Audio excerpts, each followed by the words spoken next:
वंदे मातरम। बहुत स्वागत है आप सभी का नेटवर्क 10 आप देख रहे हैं और आपके साथ मैं हूं मनीषा शर्मा। हमारे खास कार्यक्रम रिपोर्टर्स लाइव में आपका बहुत बहुत स्वागत है। और इस कार्यक्रम में हमारे देश के कोने कोने से हमारे सहयोगी और संवाददाता जुड़ते हैं जो बताते हैं कि आज पूरे देश भर में खबरों के लिहाज से क्या कुछ बड़ा और अहम रहने वाला है। चर्चा की शुरुआत करते हैं। हमारे साथ 3 सहयोगी हमारे साथ अलग अलग जगहों से जुड़े हुए हैं। विवेक रंजन बिहार से हमारे साथ जुड़े हुए हैं, गुलशन सैफी दिल्ली से हमारे संवाददाता हमारे साथ लाइव जुड़े हुए हैं, छत्तीसगढ़ से उत्पल सेन गुप्ता हमारे साथ जुड़े हुए हैं। सबसे पहले दिल्ली का रुख करूंगी। गुलशन, आज दिल्ली में खबरों के लिहाज से क्या कुछ बड़ा और महत्वपूर्ण रहेगा? किन तमाम बड़ी खबरों पर आज पूरे दिन नेटवर्क 10 की नजरें बनी रहेंगी? जी, बिल्कुल। दिल्ली के तापमान से बात की शुरुआत करते हैं कि दिल्ली में तापमान अब अपने चरम पर है, 40 के आसपास पारा बना हुआ है और बारिश का कहीं दूर-दूर तक नामो-निशान नहीं है। लेकिन दिल्ली की जो राजनीति है, इसमें करीब कई बातें ऐसी हैं जो सक्रिय रह सकती हैं आज पूरे दिन।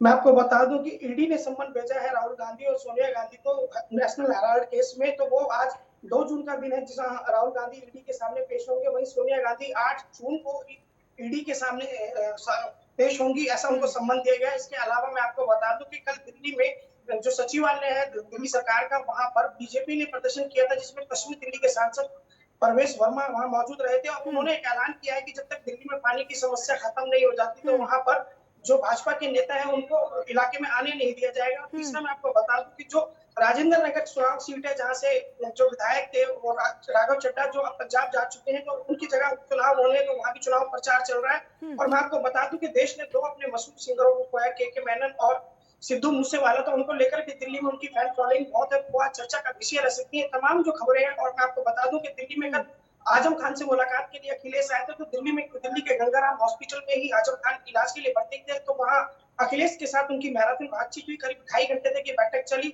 और मैं आपको बता दूं कि सत्येंद्र जैन तो इस वक्त ईडी ने अपनी हिरासत में लिया हुआ है 9 जून तक, तो लिहाजा उस पर भी आज राजनीति का केंद्र रह सकता है कि आम आदमी पार्टी इस पर किस तरह से पलटवार करती है। तमाम वो बड़े मुद्दे हैं जिस पर नेटवर्क 10 की टीम की आज नजरें रह सकती हैं। ठीक गुलशन, आप बने रहिएगा, आगे भी आपसे जानकारी लेते रहेंगे। हमारे सहयोगी विवेक रंजन लगातार हमारे साथ जुड़े हुए हैं बिहार से। बिहार की विवेक बात करें तो आज तापमान किस तरह का रहने वाला है, मौसम का मिजाज क्या कह रहा है, इनके अलावा क्या कुछ पॉलिटिकल खबरें हैं, राजनीतिक खबरें क्या कुछ है आज?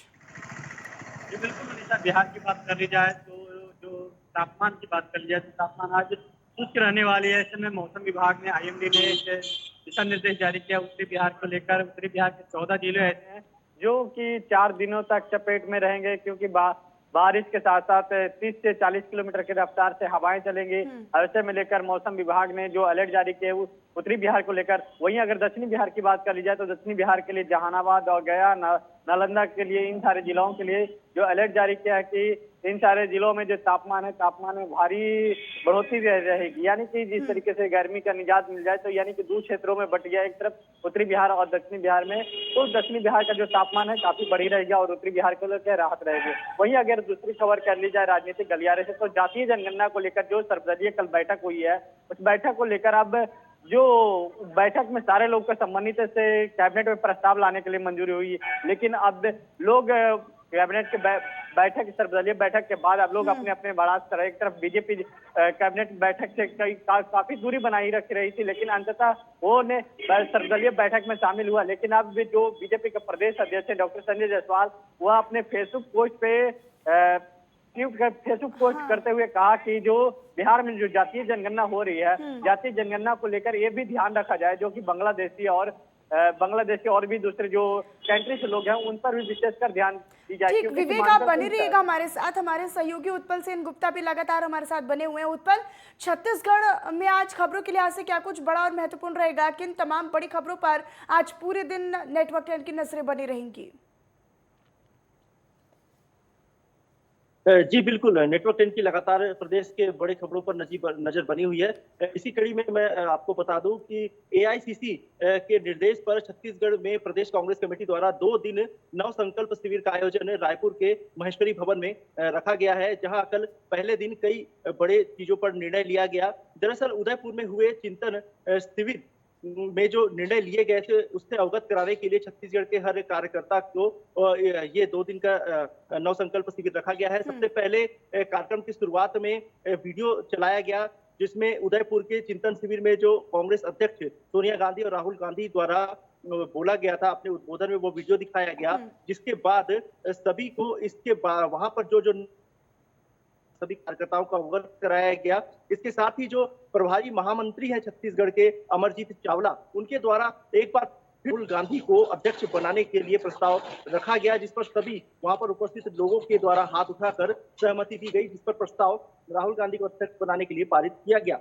वहीं दूसरी खबर की अगर मैं बात करूं तो भूलन द मेज, जो कि नेशनल फिल्म अवार्ड पाई हुई है, जिसे देखने पूरे मंत्रिमंडल के साथ मुख्यमंत्री भूपेश बघेल फिल्म देखने पहुंचे, जिससे फिल्म देखने के बाद मुख्यमंत्री भूपेश बघेल ने इस फिल्म को टैक्स फ्री कर दिया। उन्होंने कहा कि काफी दिनों बाद एक अच्छी फिल्म देखने को मिली है, सभी ने बहुत अच्छा किरदार निभाया है, मैं सभी की प्रशंसा करता हूं। छत्तीसगढ़ के ग्रामीण भाग पर यह फिल्म आधारित है और छत्तीसगढ़ के लोगों की सरलता सहजता को बहुत अच्छी तरीके से इस फिल्म में दिखाया गया है। तो उस फिल्म देखने के दौरान उनके साथ बड़ी संख्या में मंत्रिमंडल, मीडियाकर्मी और जनप्रतिनिधि मौजूद थे। वहीं तीसरी अगर बड़ी खबर की मैं बात करूं तो बिलासपुर जिले के रतनपुर थाना में बीती रात आग लग गई, जिसमें 50 गाड़ियां जलकर खाक हो गई। आग किन कारणों से लगी, इस वजह का फिलहाल पता लगाया जा रहा है। ये वही गाड़ियां हैं जो लूट, हत्या और अलग अलग मामलों में पुलिस ने जब्त किए थे। वहीं अगर मैं अगली बड़ी खबर की बात करूं तो 1 जून से रेल यात्रियों के लिए बड़ी खबर सामने आई है। बिलासपुर जोन ने अब अनारक्षित टिकट यानी कि जनरल टिकट की शुरुआत कर दी है, जिसमें 28 ट्रेनों पर यह तत्काल लागू हो गया है। मार्च 2020 से कोरोना के दौरान ये अनारक्षित टिकटें बंद कर दी गई थी, जिसके बाद से यात्रा परेशान चल रहे थे। अब 1 जून से बहाल कर दिया गया। वहीं 27 ट्रेनें ऐसे हैं जो इस 30 जून के पहले सभी में अनारक्षित टिकट काउंटर चालू हो जाएंगे। बिलासपुर, रायपुर और नागपुर मंडल में तत्काल प्रभाव से अनारक्षित टिकटें शुरुआत कर दी गई है। जी ठीक उत्पल, आप बने रहिएगा, आगे भी आपसे जानकारी लेते रहेंगे। एक बार फिर से दिल्ली का रुख करते हैं। गुलशन, अगर दिल्ली की बात करें तो यहाँ पर जो सबसे मुख्य और मूलभूत जो मुद्दा है वो पानी का है, क्योंकि कहीं ना कहीं जल की समस्या यहाँ पर बहुत हो रही है, पानी की समस्याएं बहुत हो रही है, लोगों को पीने के लिए पानी नहीं मिल रहा है, लंबी लंबी कतारों में लोग इतनी गर्मी में लगने के लिए परेशान है। और कहीं ना कहीं जल बोर्ड की बैठक भी हुई, इस बैठक में क्या कुछ निकलकर सामने आया, किस तरीके से अब समाधान निकाला जाएगा?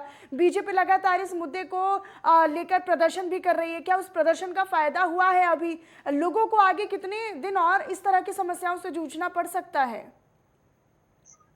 देखिए, इसको बड़े ही विस्तार से समझना होगा, क्योंकि आपने सवाल बहुत लंबा उसको कर दिया है, तो उसको बड़े विस्तार से उसका जवाब देना होगा। कि मैं आपको बता दूं कि जो 1200 एमजीडी की मांग है, जब दिल्ली में मांग पानी की बढ़ती है तो 1200 एमजीडी प्रतिदिन बढ़ जाती है, लेकिन जो दिल्ली का उत्पादन है वो 950 एमजीडी तक हो पाता है। तो जो 250 एमजीडी का गैप है, इसको लेकर खींचतान होती है, इसको लेकर के कहीं टैंकर से सप्लाई की जाती है तो कहीं अन्य माध्यम से पानी पहुंचाया जाता है, जिसकी पूर्ति करने की कोशिश की जाती है। और ये जो 250 एमजीडी का पानी है, जब बरसात होती है तो पानी की कमी की जो मांग है पानी की, उसमें कमी आती है और उस हिसाब से पानी की जो किल्लत है वो दूर हो जाती है। लेकिन फिलहाल मैं आपको बता दूं कि बदरपुर के पास अभी तीसरा प्लांट भी चालू होने वाला है, जहां पानी को फिल्टर किया जाएगा और इस 250 एमजीडी की पानी की जो समस्या है इसको खत्म किया जाएगा। लेकिन जब गर्मी बढ़ती है तो हम सब जानते हैं कि छिड़काव के लिए, नहाने के लिए, पीने के लिए और तमाम कूलर जो वगैरह होते हैं उनके पानी की ज्यादा आवश्यकता होती है। तो लिहाजा ऐसे में ये किल्लत हर साल होती है, लेकिन हर साल इसमें जो कमी की जा रही है कि जो पानी की मांग है और जो सप्लाई है उसके बीच के गैप को कम किया जा रहा है। लेकिन आने वाले साल भर में ये दिक्कत रह सकती है। लेकिन अगर हम बात करें 2 या 3 साल की, तो जैसे जैसे यमुना साफ होगी उसका भी पानी इस्तेमाल किया जाएगा तो पानी की किल्लत दूर हो सकती है। लेकिन फिलहाल जो राजनीति है इस पर चरम पर है, क्योंकि जो बिजली पानी मुख्य बात है उसी को लेकर आम आदमी पार्टी राजनीति में, ऐसे में पानी की किल्लत होना उनके लिए बैकफुट पर लाने वाली बात है। जी ठीक है, बने रहिएगा गुलशन। विवेक, अगर हम आने वाले दिनों में मौसम के मिजाज की बात करें तो किस तरह का मौसम रहेगा? क्योंकि देखिए मानसून आने में अभी थोड़ा सा वक्त ज़रूर है, लेकिन क्या उससे पहले कहीं से कहीं तक भी लोगों को गर्मी से राहत मिलती नजर आ रही है? जी बिल्कुल मनीषा, बिहार जो जिस तरीके से मौसम की बात करिए तो मौसम को लेकर जो अगले 3 दिनों तक जो मौसम विभाग ने अलर्ट जारी किया है कि जो मौसम में काफी गिरावटें आएंगे। और ऐसे में लेकर 2 क्षेत्रों में जो मौसम की बात पहले भी जिक्र कर रहे थे, 2 क्षेत्रों में बंट गई है। एक तरफ उत्तरी बिहार को लेकर 14 जिलों के लिए भारी अलर्ट जारी किया गया, उधर के बारिश के साथ तेज हवाएं चलेगी। इधर दक्षिणी बिहार के लिए कही जाए तो दक्षिणी बिहार के लिए जिस तरीके से जो तापमान में बढ़ोतरी होगी, यानी कि कहीं ना कहीं 2 हिस्सों में है, जो कर लेकर उत्तरी बिहार लोगों को वाले को राहत मिलेगा और दक्षिणी बिहार वाले को अभी तक इंतजार करना पड़ेगा मौसम को लेकर।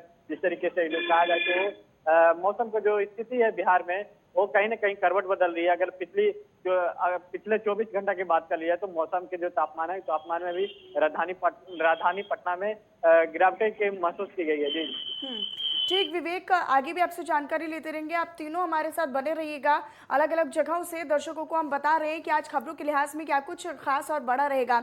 चलिए, वक्त एक छोटे से ब्रेक का है, फौरन लौटेंगे।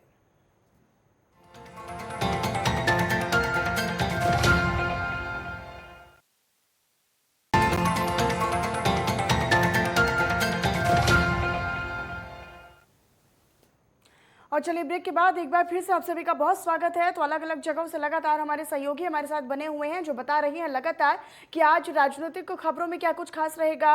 इसके अलावा पूरे दिन भर आज खबरों के लिहाज से क्या कुछ खास रहेगा। दिल्ली से हमारे सहयोगी लगातार हमारे साथ गुलशन सैफी बने हुए हैं। गुलशन, देखिए, हालांकि अगर हम बीजेपी के विस्तार की बात करते हैं तो हार्दिक पटेल ने हाल ही में बीजेपी ज्वाइन की है। हालांकि कहने को बात गुजरात की है, लेकिन क्या इसका असर दिल्ली में भी राजनीति में देखने को मिलेगा आने वाले दिनों में? बीजेपी के लिहाज से अगर हम देखें, बीजेपी में मजबूती आई है कहीं ना कहीं, और गंभीर आरोप भी कांग्रेस के लगाए गए हैं हार्दिक पटेल की तरफ से। क्या इसका असर दिल्ली पर भी पड़ता नजर आएगा कहीं? देखिए, आपको इस बात को इस तरीके से समझना होगा कि जो कांग्रेस पार्टी है, अगर हम उसकी उम्र की बात करें तो देश की आजादी से भी दुगनी है। यानी अगर 75 साल का हम आजादी अमृत महोत्सव मना रहे हैं तो 150 साल की कांग्रेस है। तो ऐसे में कह सकते हैं कि कांग्रेस की जड़ें और कांग्रेस बृहद पैमाने पर एक ऐसी पार्टी है जो देश की सबसे पुरानी पार्टी होने का भी गौरव रखती है।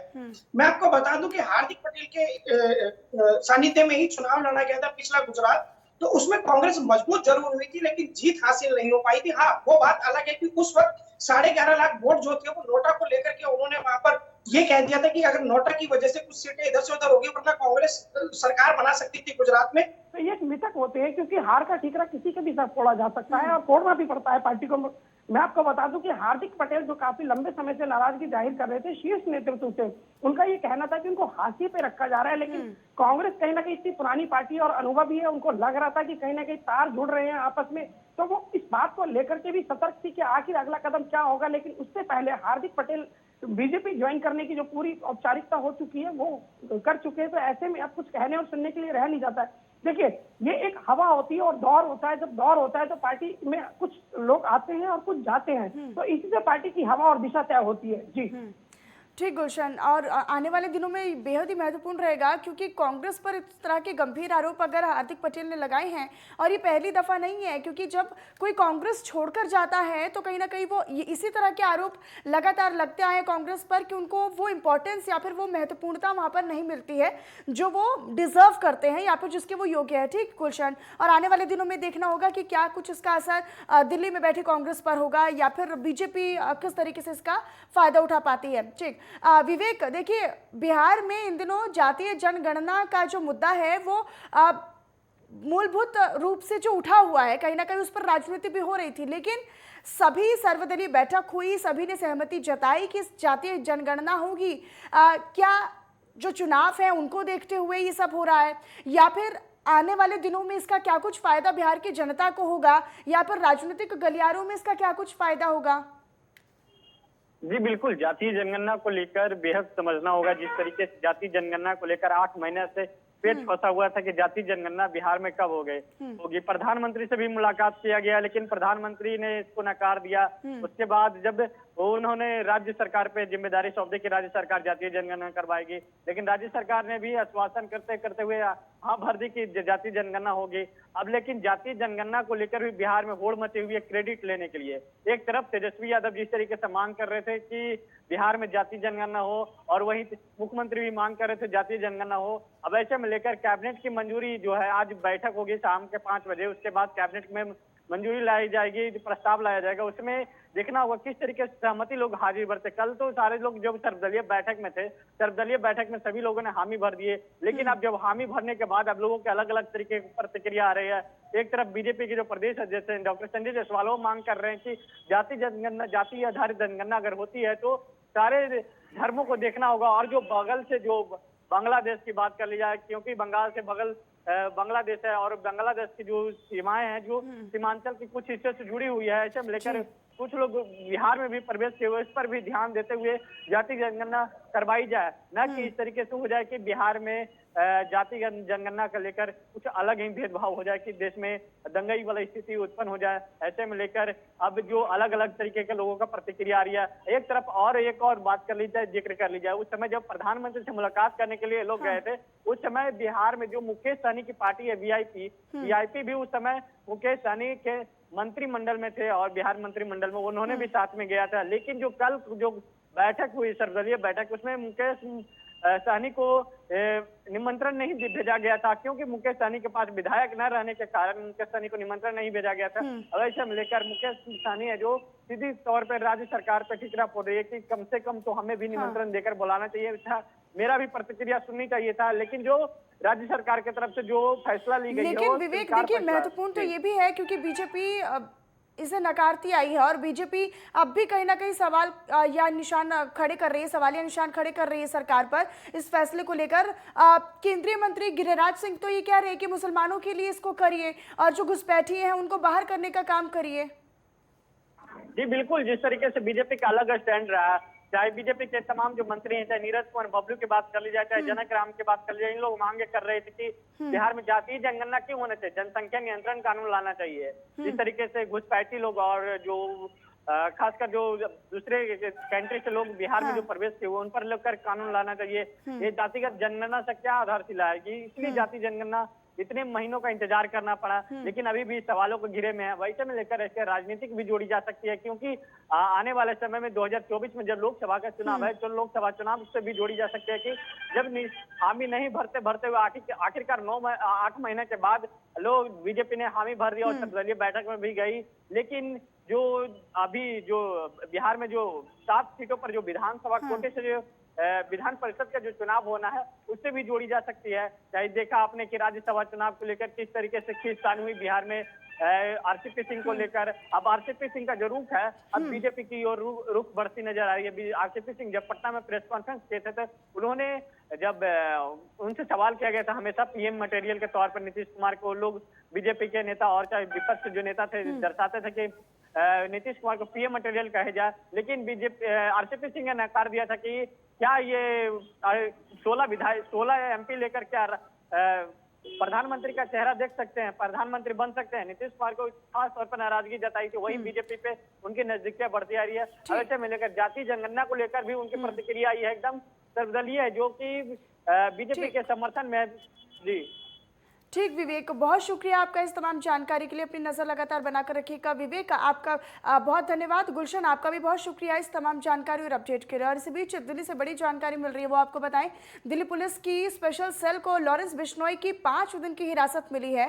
वो फिलहाल तिहाड़ जेल में बंद है और अब स्पेशल सेल उनसे पूछताछ कर रही है। आपको ये भी बताएं कि गैंगस्टर जांच के दौरान पुलिस के साथ सहयोग नहीं कर रहा है। लॉरेंस बिश्नोई से पंजाबी गायक सिद्धू मूसेवाला की हत्या के सिलसिले में पूछताछ की जा रही है और पुलिस से पूछताछ के दौरान लॉरेंस ने यह भी कहा है कि उसका मूसेवाला की हत्या से कोई भी लेना देना नहीं है और लॉरेंस खुद को सोशल मीडिया पोस्ट से भी अलग कर रहा है, जिसमें उसके गिरोह के उसके गैंग के सदस्य गोल्डी बरार ने हत्या की जिम्मेदारी ली थी। वहीं सूत्रों के मुताबिक फिलहाल पुलिस ये पता न लगाने की कोशिश कर रही है कि आखिरकार हत्या की साजिश में कौन कौन शामिल है और किसने मदद की और शूटर कहां से आए। तो सिद्धू मूसेवाला हत्याकांड की जो जांच है वो अब तेज हो चुकी है।